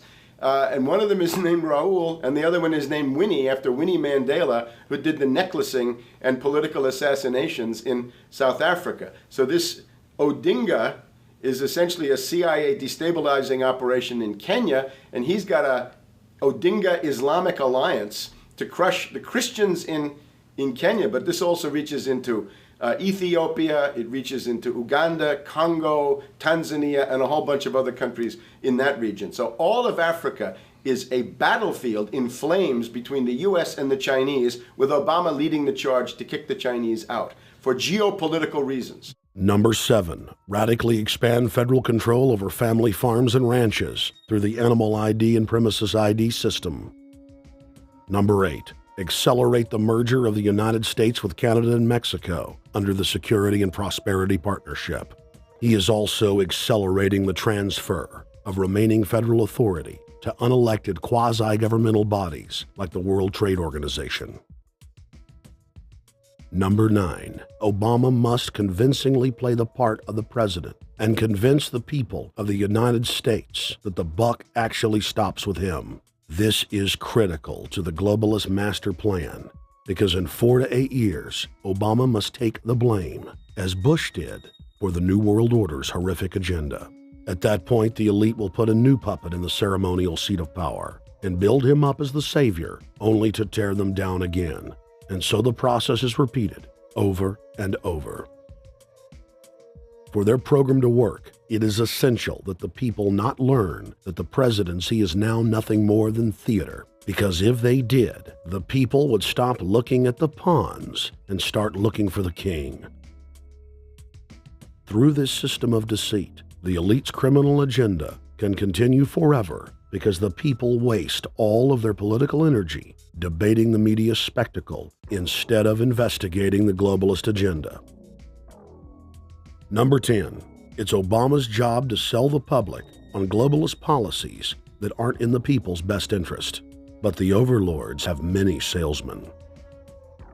His most important function is to protect the criminal oligarchs from prosecution while they loot the economy worldwide, start new wars, and engage in torture. They're called Generation O, and they were the key to Barack Obama's White House win. During the campaign, Barack Obama used the internet like no other candidate before him, harnessing the energy of millions of his supporters. But the question now is, what to do with this young, eager, energetic army? This gives Barack Obama and his administration contact information for so many people, so next time he needs to push his legislation, he can contact all these people. Kennedy-esque. I feel as though this was like when John F. Kennedy was elected. Shouting, smiles, and tears. Oh my God! This is the best day of my life! It was the scope of Obama's victory that was most impressive. I saw a photograph of Obama playing basketball. And I said, you know what? I see him as a leader, and that's the world that's in his hands. Own a piece of history, commemorating the day the world changed forever. His confident smile and kind eyes are an inspiration to us all. In summation, Barack Obama is a Madison Avenue created fad. All of the crazed Obama worship being pushed by the corporate media is scientifically designed to capture the public in a net of peer pressure mass euphoria. If the New World Order can just distract the public for a few more years, the elite can finish constructing their police state control grid. Now, a lot of times, we don't want to know the issue. Right. We don't want to know the issue. We feel, what do you call this thing where you get this false sense of gratification, but because a black man is in office, everything's going to be all right. No, everything's not going to be all right. Yeah. Until you look into the agenda and what the Democratic Party has been about, is about, and will be about, regardless if Barack Obama is the president or not. And that's real. Barack Obama is the perfect Trojan horse.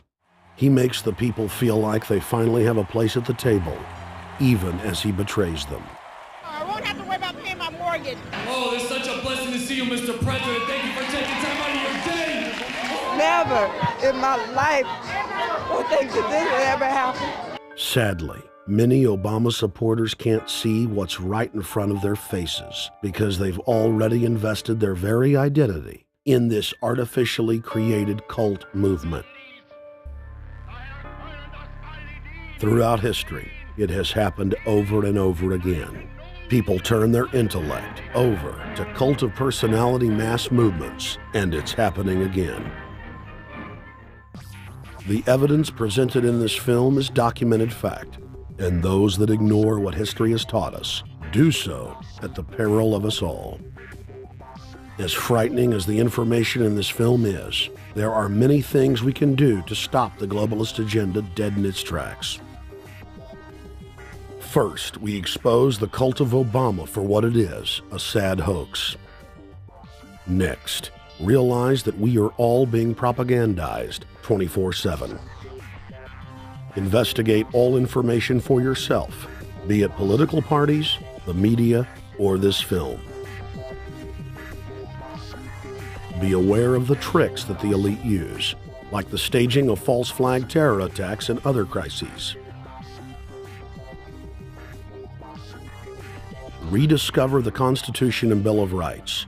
Promote a culture of true liberty. There is a reason the internationalists are attempting to destroy the sovereignty of all 50 states. They know it is one of the biggest threats to their domination. The federal government has been completely hijacked by foreign interest, and more than 25 states have recognized this fact and are moving to block the New World Order at the state level by declaring their 10th Amendment powers. But most important of all, there is a huge awakening taking place in the United States and across the world against the globalist agenda. Free people everywhere are joining together and saying no to corruption and tyranny and no to world government.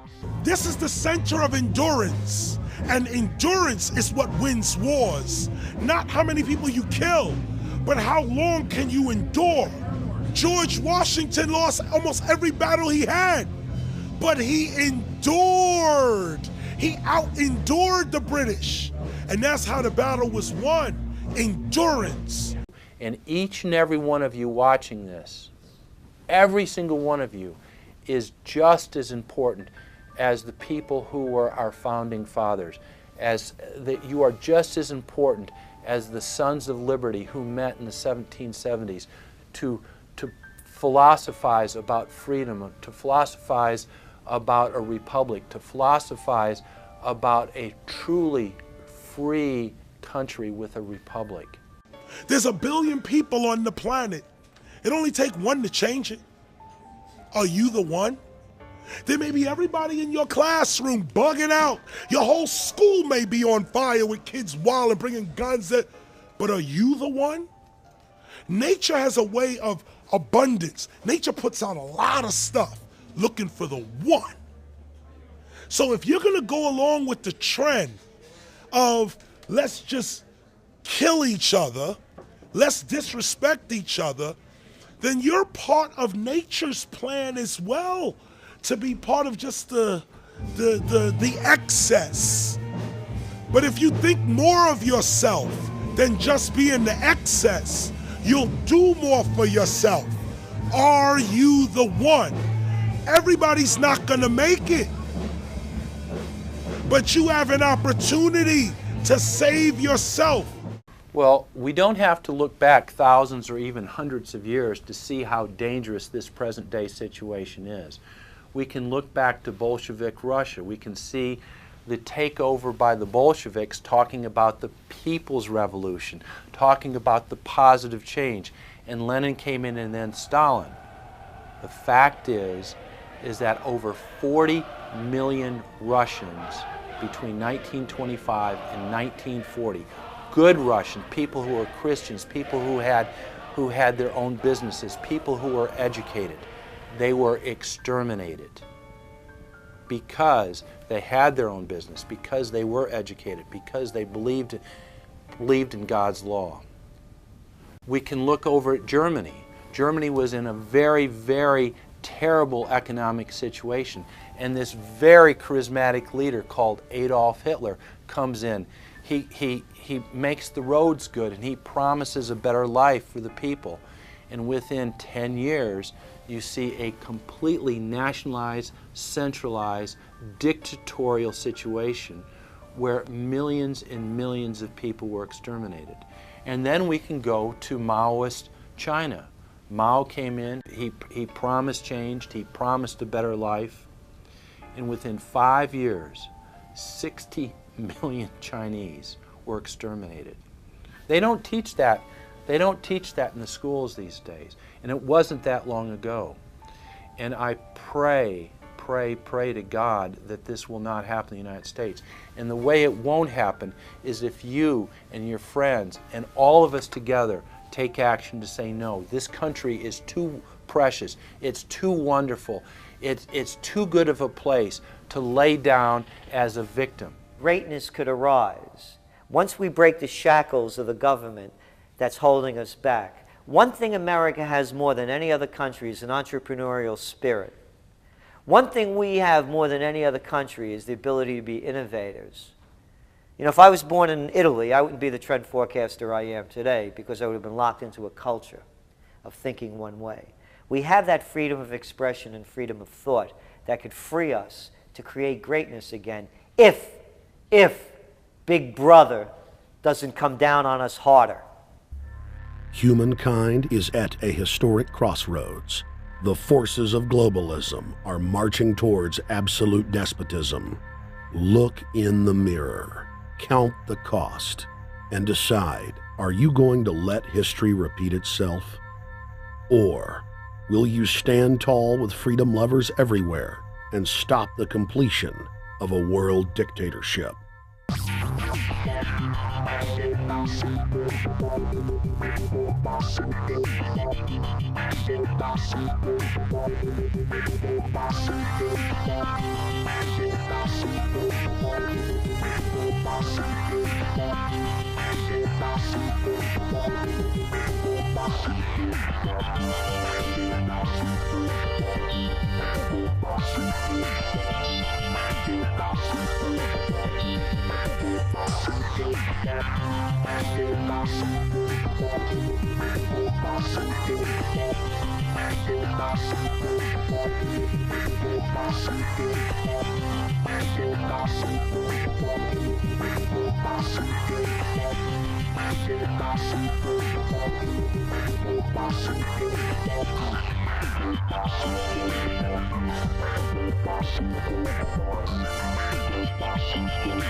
Thank you for watching The Obama Deception.